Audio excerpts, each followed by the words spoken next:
साथ बैठे हमारे जिले के नगर पालिका अध्यक्ष मंसूर भाई और साथ ही one of the best gynae of Azamgarh city doctor Vipin Yadav.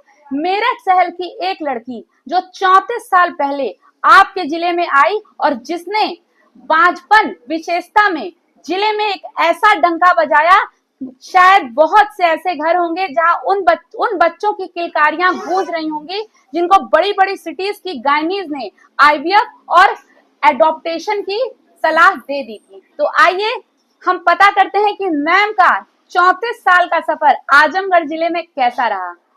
Hello ma'am. नहीं मैम मैं डॉक्टर विपिन यादव आप लोगों के समक्ष हूँ।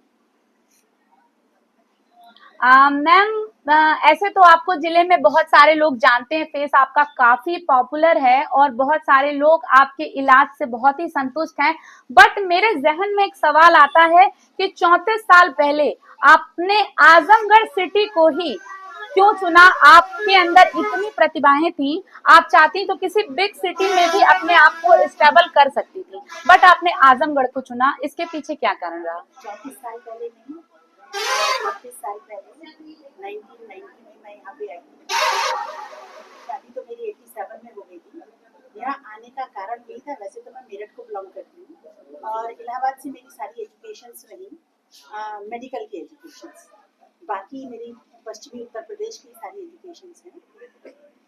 यहाँ पे एक्चुअली मेरी जो शादी हो गई वो आजमगढ़ के डॉक्टर राजा राम यादव से हो गई और जिसकी वजह से मेरे को आजमगढ़ में आना पड़ा।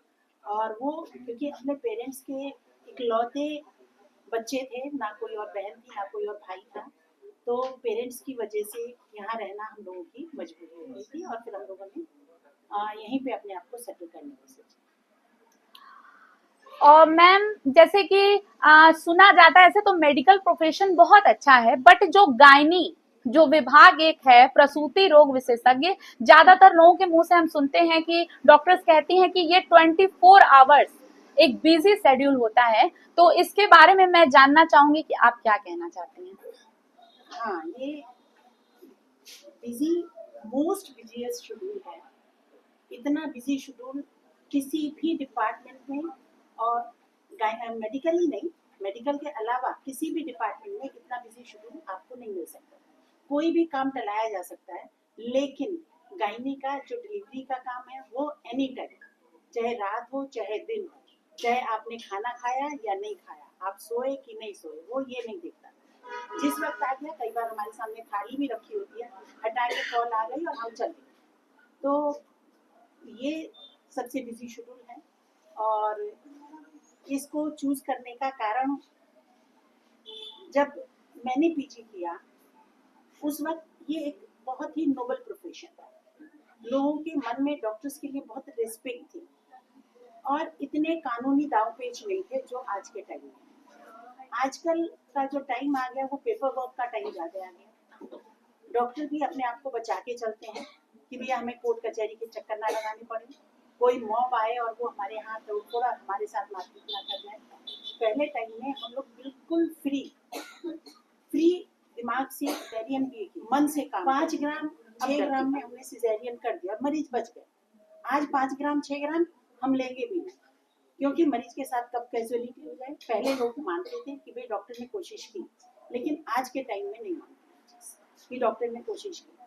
तो भैया पहले जो है अपने को बचाओ, उसके बाद मरीज को बचाओ। हमने अपने टाइम में आजमगढ़ में, क्योंकि यहाँ पे महिलाओं की केयर बहुत, क्योंकि बहुत पिछड़ापन, जब मैंने देखा नए जीवन में यहाँ कुछ भी नहीं था कि लड़कियां के पास पढ़ाई लिखाई का माहौल नहीं था, एकदम औरतों को घर से बाहर निकलने का नहीं था।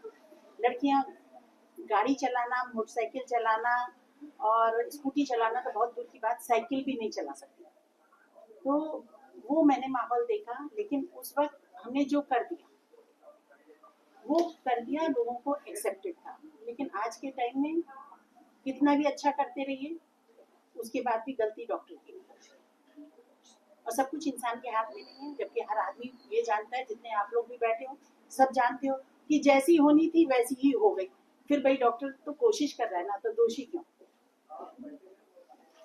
मैम एक जहन में सवाल है आपकी इन बातों को सुन के कि जैसे लगता है कि इस प्रोफेशन में बहुत दिन तक वर्क करने के बाद एक तो आपको एक एक्सपीरियंस हुआ होगा समाज को लेके, और ये एक बहुत ही कंट्रोवर्शियल क्वेश्चन है। मैं आपसे पूछना चाहूंगी कि जैसे आपको भी इस चीज का अनुभव होगा कि जब आप अंदर से नर्स आके बोलती है कि मुझे भैया आपके क्लाइंट को या आपकी जच्चा को बेटा पैदा हुआ या आपकी जच्चा को बेटी पैदा हुई, तो दोनों बातों में कुछ कंट्रोवर्सी आती है कि लोग थोड़ा सा अलग टाइप का बिहेव करते हैं। इस बारे में आप क्या कहना चाहेंगे?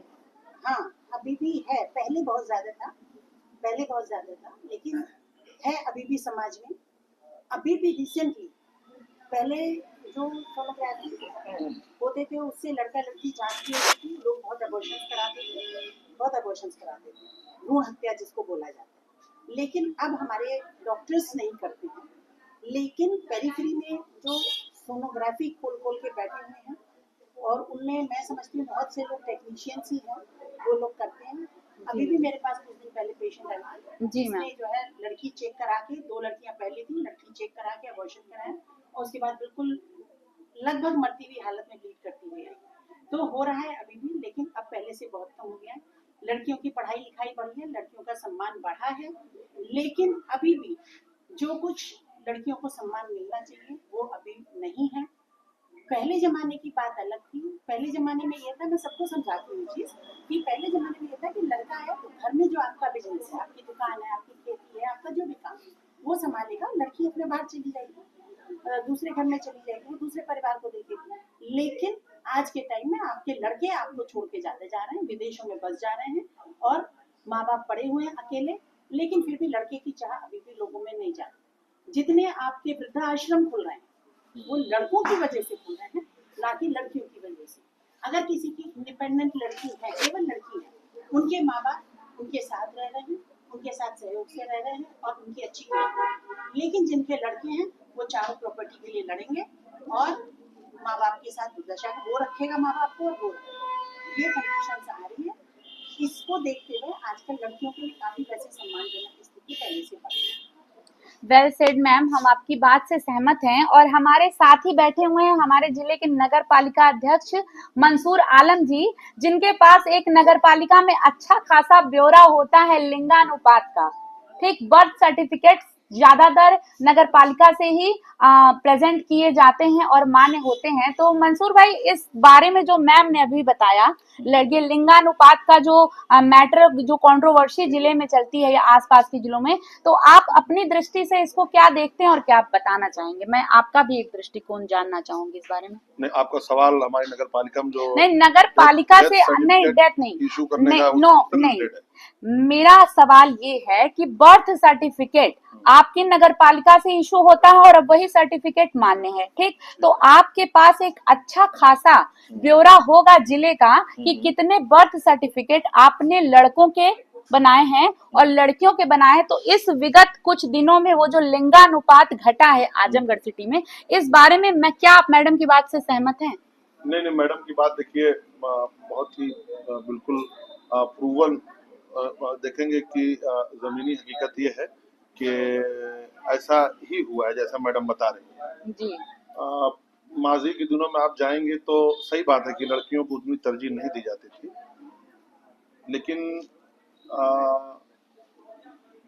बीते कई सालों से मैंने देखा है कि लोग जागरूक हुए, सरकारें उसमें सबसे बड़ा रोल प्ले की, एजुकेशन के लिए जो अवेयरनेस आई, तो उसकी वजह से चीजें बढ़ी हैं। और आपने ये पूछा ना कि अनुमान लगाने के लिए आपने एक अपना नजरिया रखा कि भाई नगर पालिका एक मुनासिब जगह है, एक मुनासिब जगह है जहाँ से लिंगानुपात का हमें गणना रेशियो पता चलता है, ऐसा है। हाँ। लेकिन आप बिल्कुल एक्यूरेट अगर पूछेंगी तो मैं तो एक्यूरेट नंबर वाइज आपको नहीं बता पाऊंगा। नहीं, नंबर वाइज नहीं, मैं बस ये जानना चाहती हूँ लिंगानुपात आजमगढ़ में, जैसे कुछ दिनों पहले 2011 की जनगणना के हिसाब आजमगढ़ में 899 लड़कियों पे 1000 लड़के थे, ये लिंगानुपात था। तो मैं ये रेशियो जानना चाहती हूँ, क्या ये लिंगानुपात रिड्यूस किया, बढ़ा कि घटा, कि अब बराबर हो गया है? बराबर ही मेरी समझ से, ऐसा कुछ भी नहीं है। अच्छा, मतलब बराबर लड़के जितने उतनी लड़कियां भी हैं, लमसम ही होगा।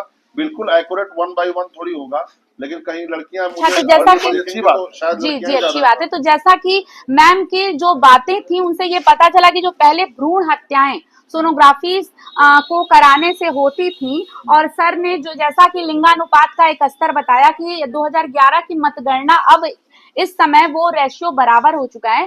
तो हमें ये लगता है कि बहुत से लोग लड़कों की तरह लड़कियों की भी पैदाइश को इसी तरह से एक्सेप्ट कर रहे हैं, बट कुछ फर्क आज भी एक्सेप्ट नहीं करता।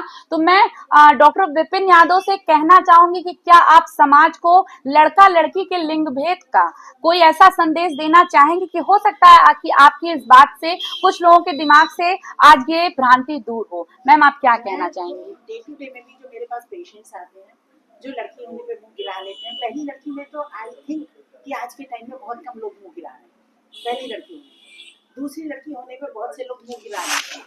तो मैंने जो पहले बताया, मैं अभी भी मैं डे टू डे में भी उनको यही समझाती हूँ कि लड़के लड़की में आज के लिए कोई फर्क नहीं है। आपके लड़के भी जहाँ नौकरी करेंगे वहाँ चले जाएंगे और आपकी लड़की ससुराल चली जाएगी।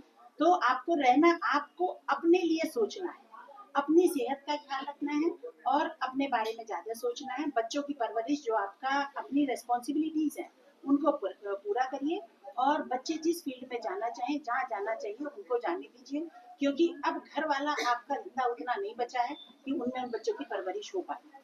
और आज के टाइम में मीडिया से, पढ़ाई लिखाई से लोगों को अपने जो पहले कुएं के मेंढक की तरह रहते थे कि भैया हमको बस उतना ही नजरिया पता है, इससे आगे नहीं पता है, तो वो सब चीजें नॉलेज होने लगी है। तो लोगों को बाहर जाने की अपॉर्चुनिटीज है तो उनको जाने दिया जाए और उनके उसमें आप लोग आड़े ना आए। तो इसलिए आपके साथ तो किसी को भी नहीं रहना है, आप ही को जो भी कुछ है अपनी केयर अपने आप करिए। तो लड़के लड़कियों में बिल्कुल भेदभाव आप बिल्कुल भी ना करें। और ये चीज मैं डे टू डे में भी समझाती हूँ कि अब आपकी खेती करने आपके लड़के नहीं रहेंगे, तो इसलिए आप लोग ये सब मत सोचिए। अच्छा मैम, जो कि आप इस प्रोफेशन में हैं, तो मैं आपसे एक क्वेश्चन पूछना चाहूंगी, थोड़ा सा हास्यप्रद होगा, बट जैसे कि एक लड़कों के लिए एक कलर डिसाइड किया गया है लाइट ब्लू, लड़कियों के लिए एक कलर डिसाइड है लाइट पिंक, और तो मैं ये जानना चाहूंगी कि मे बी लड़कों को MBBS करने के बाद